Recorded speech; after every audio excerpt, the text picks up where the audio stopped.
Hello everyone, welcome back. Today we're going to be looking at a tier list of the colonial empires of the world. We've got a few submissions here. Obviously this doesn't include every single nation that has had a colony, but these are the major colonial powers of the world, kind of the most prominent as well. So we're going to go over them. We have our categories: change the world, which is basically going to go to one empire, which I think everyone knows what it is, but great powers will be colonial empires that had uh, a lot of colonies, a lot of land, generally just strong colonial empires, and strong attachments to those colonies.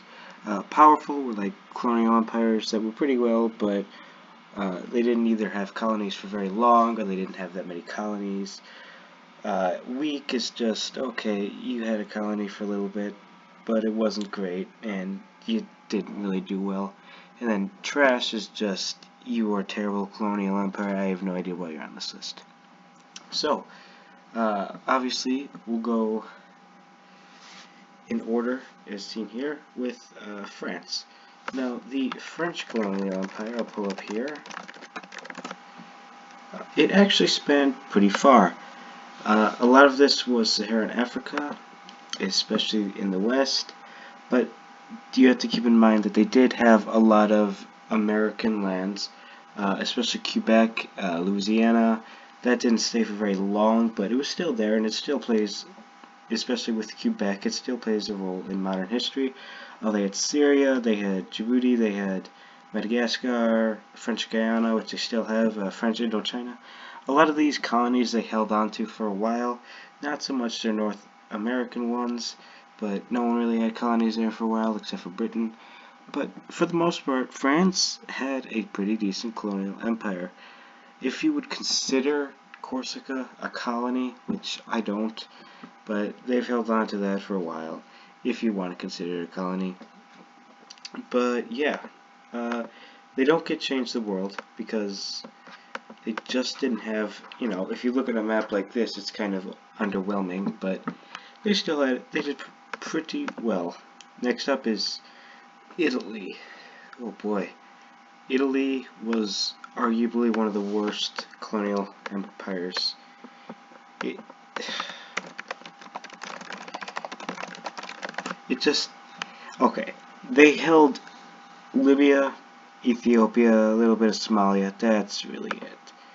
They struggled to hold on to these territories and lost them pretty quickly. They were not a colonial empire. I mean, you can see that they had a lot of colonial ambitions, they just never achieved them. And after World War II, they lost all of these, and they kind of gained them right before World War II. So Italy definitely goes in one of the worst. Obviously, they didn't have too many ambitions to become a colonial empire, but I mean, most of the people on this list expanded in Africa and a few other continents, but Italy, it's not a colonial empire. Deep history, and it would rank high on a lot of other lists, but on this one, the Italians don't rank very high. Next up is Russia. This one's a little confusing because you don't even get a picture when you look it up, but as you can see, they didn't have too many colonies. They did have Alaska, which they sold to the United States, and the United States found oil in there, so I'm sure they're still biting their tongue over that one. But, I mean, as for colonies, Russia didn't have any. I mean, they had a lot of control over certain areas in the Cold War, but that doesn't really count. I mean, when you think of Russia, you don't think of a colonial empire, you think of a big chunk of Europe and Asia, which is what Russia is. I mean, even in Central Asia, where, Kazakhstan, Turkmenistan, Tajikistan, that's not really Russian colonies. That was part of Russia. And then it was a part of the USSR, but it doesn't really matter. But, I mean, Russia, it wasn't a colonial empire, so I don't know why it's on this list, but as in terms of a colonial empire, Russia gets trash. The Dutch colonial empire. It is. Now, for being very small, they did very well in terms of colonialism, especially with the Dutch East Indies, which, I mean, is practically Indonesia. So they had a lot of land there. They had Suriname. Uh, they also had a lot of ports in India, some in China, I believe, maybe one or two in Japan.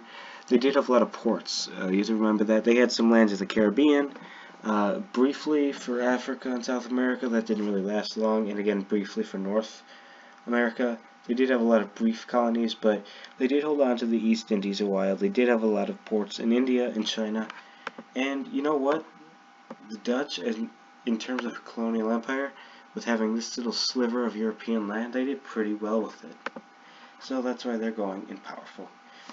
Next up is the German colonial empire. There it is. Now, when you think of Germany, you think of a very powerful country. And their colonies were meh.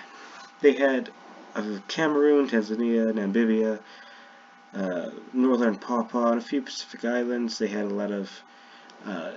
a few Chinese ports, but Germany did pretty well in terms of colonialism. Obviously, they probably could have done a lot more, but with Central European countries, they're really focused on Central Europe instead of colonizing, which is why the UK, France, Spain, and Portugal all became big colonial empires. It's because they only had to deal with, and the Dutch, they only had to deal with this and not this. So this is very important when you're thinking about why bigger countries didn't colonize. But in terms of being a colonial empire, Germany will get powerful, but not necessarily a great colonial power, although they did pretty well. Next up, Britain. I don't even have to pull up a map, but I will anyway.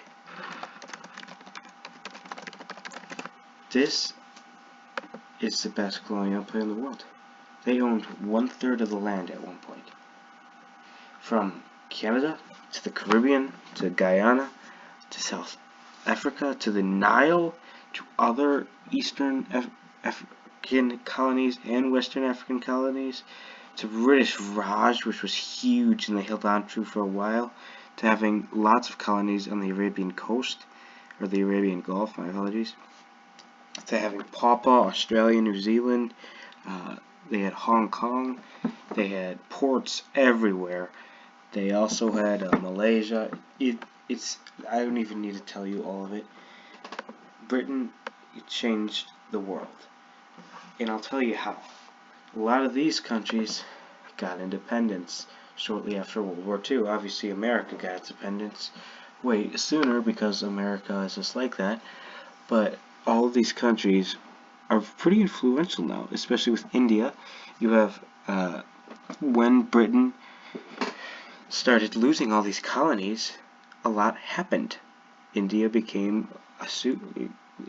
became very powerful. A lot of those African countries, it still influences the world because they can't draw borders, and it still makes conflicts in the Middle East, and the African borders aren't that great when they were drawing them. But Britain definitely changed the world. Its colonies changed the world. Obviously, in World War II, people from these colonies were drafted into World War II. So, I mean, it's just unarguably, Britain is the only one that deserves this rank. In terms of a colonial empire, great job, Britain. In terms of being able to handle world wars by yourself, you didn't do so well. But we'll move on from that. That was a joke, obviously. They did pretty well. The Spanish colonial empire, which is pretty impressive on paper, considering that they owned, most of the Americas. They did hold on to this briefly. A little longer than briefly, actually. They had, Mexico, Central America, Western, South America. Other than that, they didn't really have much. What's not in this is that they also had the Philippines, which, here, this is a better map. They had Western Sahara for a bit, and Sardinia and Southern Italy they had. I don't really consider those colonies, but, I mean, they also had Equatorial Guinea here, which still speaks Spanish. So, yeah, I mean, There's a reason Spanish is one of the most spoken languages in the world. Spain is going in great powers. They had a great colonial empire and one of the most influential ones in the world. Did it change the world? A little bit, but not as much as Britain. Belgium. Oh boy. You see, there isn't really enough colonial empires to put on here. And when the first picture is this, you know you didn't do well. It was the Democratic Republic of Congo. That's it. They had ports, kind of. That's it. Belgium is the worst colonial empire. To committing just brutal atrocities here. I mean, of course, all these empires commit brutal atrocities in their colonies, but Belgium just... we won't talk about that anymore. The Danish colonial empire. Ooh, I spelled Danish wrong. Very wrong. There we go.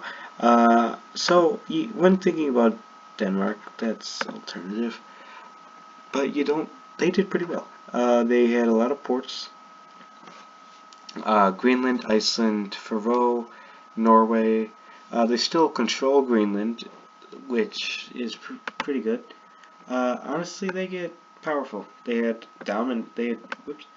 pretty good dominance in the North Sea here, or the Northern Atlantic.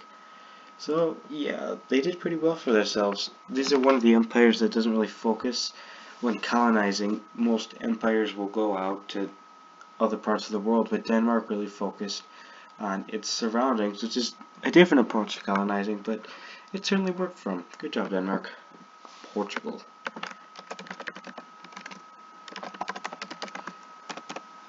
This is one of the most overlooked colonial empires in the world, because people just think of Brazil and how they destroyed Portugal, which they kind of did, but they had ports all over India. They had East Timor and a little bit of Indonesia here. They had Angola and Mozambique, which they took great pride in. They still have these Central North Atlantic islands, which I apologize for not knowing the names of, but they had them. Guinea-Bissau here they had, and of course Brazil, but they did not hold on to that one very well, so I mean, they had a powerful one. Not necessarily a great power, not really with their Iberian brother here, but they did pretty well for their size. And next up, Sweden. The last. What an anticlimactic way to end this video. Keep getting these alternative ones to say, oh no, they didn't own all of that. Pretty much they just stayed with here. They did try in Africa. You gotta give them that they did try very hard. They had established a lot. Unfortunately, they just got overwhelmed by other European countries, and that is a commitment I am willing to respect. So that's why they'll get weak, and they don't get Belgium, Italy, or Russia. You guys did terrible. But honestly, if you disagree with me, you're wrong. I'm just kidding. Obviously, you can tell me in the comment section, and we can have a civil discussion about this. But generally, this is what I think about the colonial empires. Of course, like I said at the beginning of the video, not everything is listed here. For the most part, this tier list is the Greatest European Colonial Empires tier list maker. The Greatest European Colonial Empire, whatever. I believe it was made by, hold on, let me see, this person. Thank you to them. But yeah, essentially this is my tier list. If you want me to make more tier list videos, you're probably not going to, because my other video has no views. But if you enjoyed this, let me know. I can do other tier lists. I really enjoy doing them. So yeah, thank you for watching. Please consider liking the video. You don't gotta subscribe, just show me that you liked it. But yeah, thanks for watching.